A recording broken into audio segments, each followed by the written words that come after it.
Hey, Brent. Hey, how's it going? Good, good. So this is Mark Kenney with Think Multifamily. I'm here with Brent Kawakami. I can't spell his name, but I can say it. So, but Just think Kawasaki, right? yeah, exactly. But Brent's bought a couple 100 plus unit deals in a year, almost a year to the day, exactly. One day different, right? Yep, exact A same year and day. a day. And if you want to learn more about how you can buy multifamily properties while working a full-time job, check out our event. It's called the Fire Summit. It's going to be in Dallas. It's a 2 day event, walk you through every step of the process to purchase apartment buildings. And we will have a comment down there with a link to the event as well. So how's it going, Brent? I'm good, man. I'm good. How are you doing, Mark? I'm doing good. Everything's good over here. One to have you on because I think you have an interesting story. One, because you have a good job that you're working, you're kind of a W-2 job as an engineer, but you're Yeah. also very actively pursuing and purchasing multifamily properties. So maybe give us a little idea as far as where you kind of started on your multifamily journey and kind of where you're at today. Yeah. So, I've been an engineer for a little over 10 years now. And I started buying real estate on the side probably in like 2012. Started with single family homes and then transitioned into multifamily about 2015. Started, as a partner first, and then actively moving and progressing to be a general partner, like you mentioned. So I've probably been around multifamily for 3, 4 years now. Why'd you decide to make the jump from smaller properties to larger properties? I think it was just because I had gotten a few rental houses, and it was that whole, buy a foreclosure, fix it up, and rent it out, and it was fine. But I think the biggest thing to me was I realized that it's going to take a lot of houses to get anywhere I want to go, and ultimately, try to compete with my engineer salary, doing that. And the way I thought about it was, I could buy another house and maybe make a few $100s of cash flow, which is great. No one's going to argue with that, but that doesn't drastically change your life necessarily. And, you can get into these apartment deals and double your money in a short period of time, maybe 5 years. And to me, that was the big aha that that can change your life. Yeah. So you start looking at kind of larger apartment buildings as a general statement. How are you doing that when you have a job and then maybe walk us through your first deal as far as where it was and how you found it. Yeah. So, I would say, so I have a, your typical engineer W-2 job. And I think it's important that, I'm still focused on that. I still kick butt there, and that's the right thing to do. Right. But, I do a lot of things. Like I wake up early every day, and I'm up at 4 a.m. every single morning, weekends too. And I do some work on, all this real estate stuff. I do things in the evenings, on the weekends. And, I wish it was sexy, in terms of like I had some secret other than, time management and, aligning your life in a way that, is enables you to do that. And it's, what you do in the morning is important. What you do, in the evenings, what you do when your friends are out drinking or, the amount of TV you watch and all that stuff. So, it's just putting in the time, but, I enjoy it. So it's easy for me. This is fun stuff. So you might have to give something up potentially Yeah. in order to, Yeah. like anything, right? If you want it bad enough, and if you don't, it's okay too, right? It really is. I mean, depending on what you want. Yeah. Something you want, you're going to have to give something up potentially to get that. Yeah. And then, and another part too is, that this is a general partner, if you're interested in maybe, maybe you have, money and you want to put it to work and you believe in this multifamily stuff, that you can invest in other folks' deals, as a limited partner. And, that's a way to get in as well.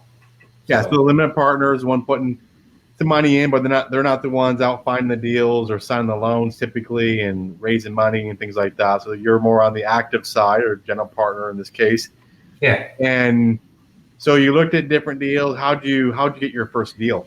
Yeah. So the first deal I did as a general partner was out in Atlanta. I got it through a broker relationship that I built there, and actually didn't, made an offer, and I had done everything from touring it to underwriting it to, all these kind of steps that you want to do ahead of time, and didn't get it the first time, but I was persistent and kept looking at deals, and it just came back when the first group couldn't close, and aligned myself with partners like yourself that would enable me to get the deal done. So So you live in Dallas though, right? So yeah. Did you have to hop on a plane every week to go to Atlanta? How did that work? Yeah, so you got to spend time in the market, right? And so I'd hop on a plane every once in a while, spend a day there, take a vacation day, Yeah. from the job to do that. But like we were saying before, that sometimes that's what it takes, and it's the persistence of doing that. But the nice part is, with these larger deals, you have partners, right? So you're not the only one who's doing it, and then also, we have third-party property management on site. So, I'm not doing the day-to-day blocking and tackling, which is great. And that's what enables me to scale and to be able to still, do this stuff, while working full time. Right. So if you're in a market, because a lot of people have that question, how do I buy in a market that I'm not in? And reality is, like you said, you had to go get your butt on a plane, but not all the time. I remember the day you went in the morning and you came back that same evening. And remember you said, I'll never do that again because you were tired, right? Yeah, but I have done it multiple times now. So. Yeah. But it's showing, the brokers that you're serious, potentially serious about doing a deal. And the reality is, now that you have done that, you built the relationship, you already did a deal there last June, and now you had, you started looking at other deals. And where were you looking, and how did you get your second deal? No, continuing the same thing, right? And then the nice part is, when you close a deal, right, it shows you're real, and then you can leverage that, and additional broker relationships, and getting to look at other properties, and worked on a second deal here recently through the same broker, and part of the reason that we were able to get awarded that deal was execution, and low drama, and a group that does what they say they're going to do. So I think it's doing business the right way. It's doing what you say you're going to do, and then aligning yourself with people that can help you get the deal done. So. Yeah, and that deal was interesting because this is how important it is to have a team. We've had a team there for quite a while that we know and used, and you ended up doing, I think it was a 5-day due diligence, where generally people want 30 days or so. You can do it less than that, but so 5 days is insane. But we were confident we could do it because we had the teams in place, and we already prepped them what we're doing and things like that. So that gave you a big advantage. So trying to figure out those little points, right? What gives you an advantage over somebody else when you're trying to find a deal? Yeah. And that, like you said, having that team allowed us to do that and have the confidence to be able to execute. And that was to be honest, that was one of the biggest reasons we were able to get that deal. Yeah. And then, so how is, we have the concept of family, syndication group, where, the whole idea is people trying to help each other do deals and things like that, and people adding value. But how has it kind of helped you in your perspective as far as getting in the game or doing deals? So I think it's huge because, it allows you to bring folks together onto your team and do, and do multiple pieces of it. Right. I'm a little crazy that I've underwrote deals. I find them, I raise money, I asset manage, but not everyone's crazy like me, right? That's right. We can bring on, folks that we trust, that we know that are true partners with us on the deal to help bring other pieces of it. Whether that's, net worth and liquidity, whether that's help on the money raise, all those things. So it enables you to bring a whole team together, and, it's that abundance mentality, right? We can do more, it's not slicing up the pie, it's we can bake more pies all together doing stuff. So yeah, I think that's a good point, is that similar, I've done a lot of the different aspects of it, but the reality is that a lot of people don't want to do certain things, right? And that's okay. I think the mindset people sometimes have is I need to be able to do it all on my own, or I need to at least do all the different steps myself. And even if it's something I hate doing, I still need to grind through it and things like that. I would say it's important to understand the different pieces of a deal, without a doubt. But there are certain people that specialize in certain things, like analyzing deals or just finding deals. We have people that get involved in deals by putting earnest money down on a deal, right? Or putting the net worth or liquidity or their experience for the loan, all different ways to get in. And a lot of people think you have to have a lot of money to do it.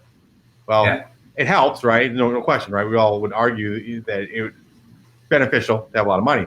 But a lot of things you can do, you can analyze deals, you can find deals, you can raise money. You don't have to have any money of your own to do those things. So, find a way, right, to add value to other people. And you do it. You've been brought into a number of other deals. Some of them haven't all actually been purchased, right? But you've been brought into a number of other deals because you got really good at analyzing deals. Yeah. And that's why it's important, I think, to get around a group, like Think Multifamily, to get connected with folks like that, right? And you can meet potential partners and find folks you can add to your team that can bring those other aspects that you don't, that maybe you're not strong at, you're not good at, or you don't want to do.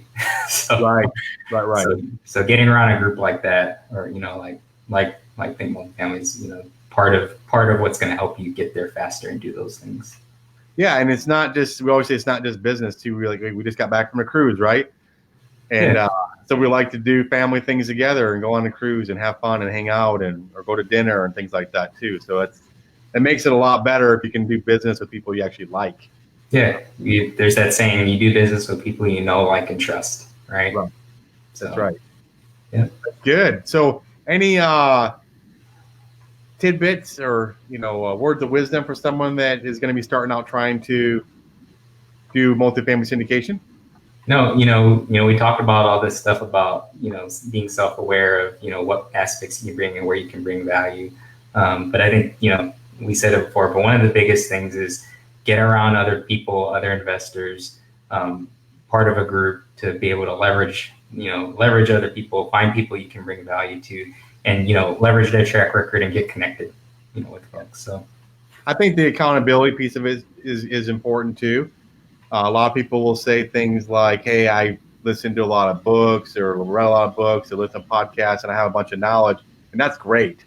But end of the day, if you've never done it before, it's a lot different in reality. I mean, you went through it, right? And you had some experience before as a passive, and you've been buying smaller properties, things like that. But yeah, that's it's really important, like you said, to surround yourself people that done more than you, can help you in areas you're weak, and you can contribute to them. That's how people have gone really big, really fast.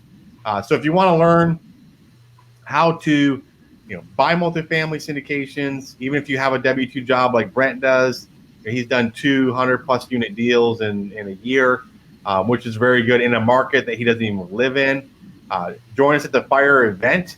It's going to be in Dallas, September 7th and 8th, and we'd love to have you there. We'll put a code in here as well for discount for the FIRE event, and the link's there as well. So thank you, Brent. Really appreciate your time. I know you probably have to go to bed now since you get up at 4 o'clock in the morning. So we want to keep it to you, but just wanted you to share kind of your experience and really appreciate it. No, thanks, Mark. All right. Take care. All right. Bye. Bye.